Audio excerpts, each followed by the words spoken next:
This is Rayburn here, joined with me, Life. Just want to spend a little time with you and kind of shared a little video yesterday, March the 23rd. Today's March 24. And yesterday I talked about peace from Philippians chapter 4, the peace of God that passes all understanding, and how we get to have the peace of God because He is peace.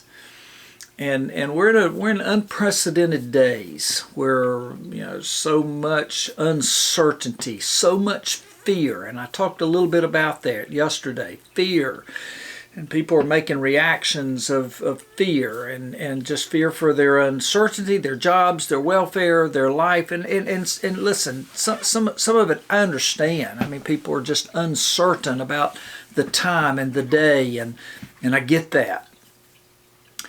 I want to share another passage with you in the Gospel of John. I am so thrilled. I'm in the Gospel of John on my daily reading, and I love it. The four Gospels, the Gospel of John would be by far my favorite because it's so real. It's so practical, and Jesus, if you just live with Jesus in that passage, or passages, at least I do.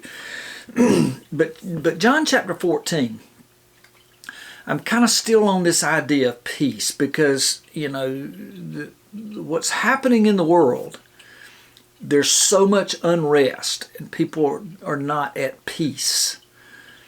I think it's absolutely one of the most wonderful opportunities for we as believers to simply say, hey, listen, I trust God. I trust in the Father, and trust Him with me. And that's my platform. Join with me as I seek the Father, as I learn from the Father. And that's why I'm committed to doing more recordings on a more regular basis, to just try to say, hey, listen, be encouraged.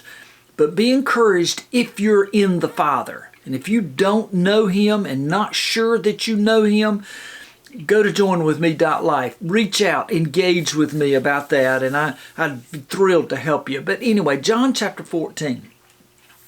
Jesus says in verse 27, He says, peace I leave with you. Now understand, this is he's going to go back into heaven. And when He leaves, He's telling His disciples and His people and me and you, I'm going to leave peace. And then He says, peace I leave with you, my peace I give you, not as the world gives. Now I want you to think about that just a second, because what does the world give? Whatever the world gives, it's take. They give, they take, they give, they take. It's uncertain. The world cannot give you peace. And if you look for that in a job, in even a church, or if you look for it in a relationship, and you'll not find it. It's just not there. It'll deceive you. And Jesus says, my peace I give you, not as the world giveth, give I unto you.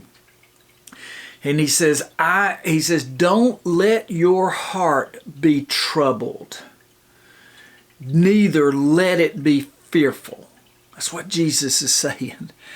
Is there a more appropriate time for that thought? My peace I give. It's there. It's yours.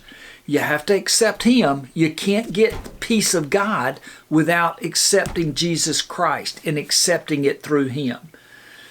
And as you accept Him and His life, peace comes with it. You don't seek the peace. You seek Jesus. And you get peace as a byproduct of Him, because that's who He is. Not as the world gives, He says. And then He says, don't let your heart be troubled. Don't let it be fearful, because He is with me. Colossians chapter 1 says, Christ in me, the hope of glory. I want you to be encouraged, but I want you to have Jesus And I want you to understand that Jesus Christ is everything you need. No matter what you're facing, all the uncertainty of the day, Jesus Christ is your answer. John chapter 14. It's a wonderful passage. There's a lot more in that passage. I may go back to it for the next couple of days. But you heard him say it. Peace I leave with you. My peace I give unto you. Not as the world giveth, give I unto you. This is Rayburn Hare. Join with me. Life. Thank you.